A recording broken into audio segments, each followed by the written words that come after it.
In this video I just wanted to discuss using official batteries versus third-party ones, and it's because I saw a post on Reddit this week where people were talking about third-party camera batteries, and it was a really polarizing kind of discussion really. I was quite surprised. There were sort of those who used third-party batteries, those who didn't rate them, and those that kind of seemingly were afraid to use them.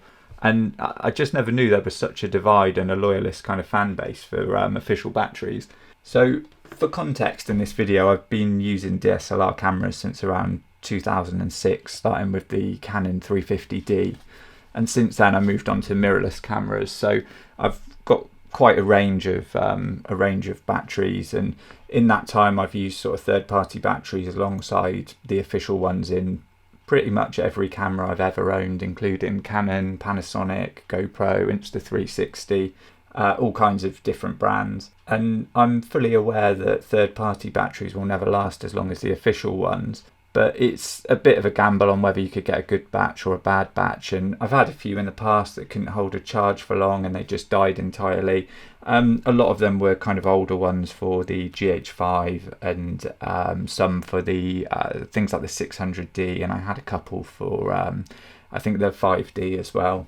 But sort of personally, I'm usually generally willing to kind of take that gamble on a third-party battery, because quite often they come in a set of two, they'll come with a charger, and that will still end up being half the price of an official battery. And you'll always have the manufacturers and ambassadors, and they'll always be trying to sort of plant that little seed of doubt in your head as to whether they're going to work properly or damage the camera.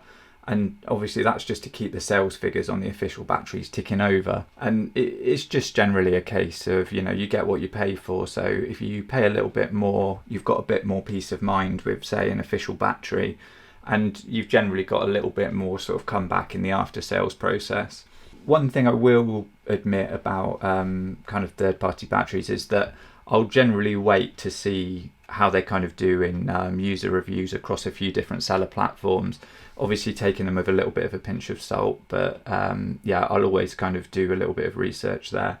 The main reason for that is because different manufacturers, they sometimes try to impose restrictions on third-party batteries.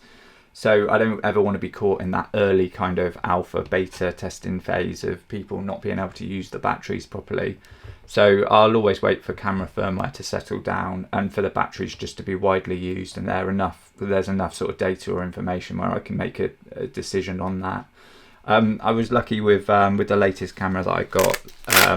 If you watch this channel, you kind of know it's the GH6. So the batteries that come with the GH6 are they're the BLK22 batteries that they already were being shipped and used with the S5, and that was released at the end of 2020. So there was already plenty of information around, and I was confident that different types of batteries had a better reputation than others.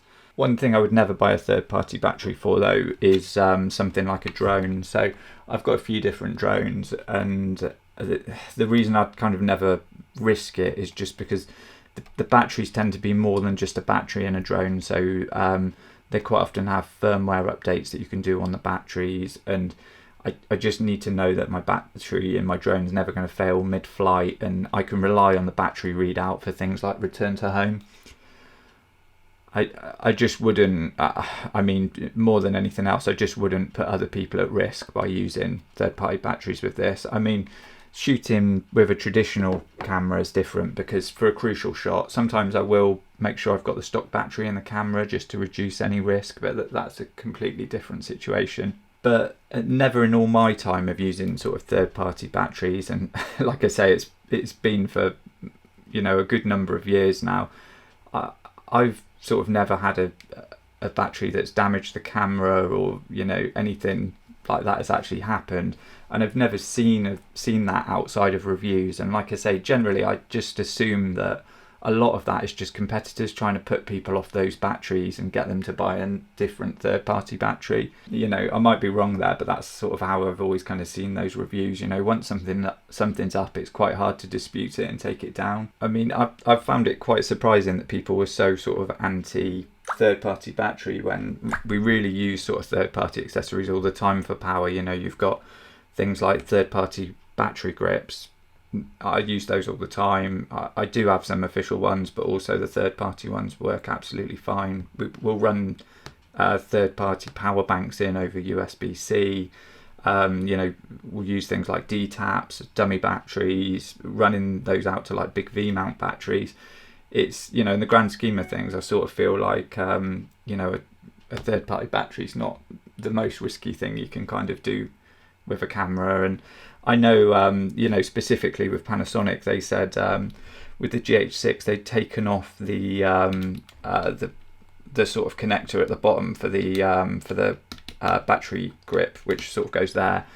And they said they'd done that because people weren't buying it. And obviously the reason that people weren't buying it is not because they weren't using it, it's because they can pick one up for a quarter of the price that just does the same thing. So it's a bit of a shame that they're looking at it in that way. It's a useful piece of functionality, but people don't want to pay 4 times more for something that effectively is just the same accessory. So I'm curious to hear in the comments if anyone's experienced issues with third-party batteries and just generally what your thoughts are. So hopefully you've enjoyed this video. If you have, give it a like. If you want to see more kind of camera content, then please subscribe to the channel. And obviously I'd like to sort of hear your thoughts in the comments about this.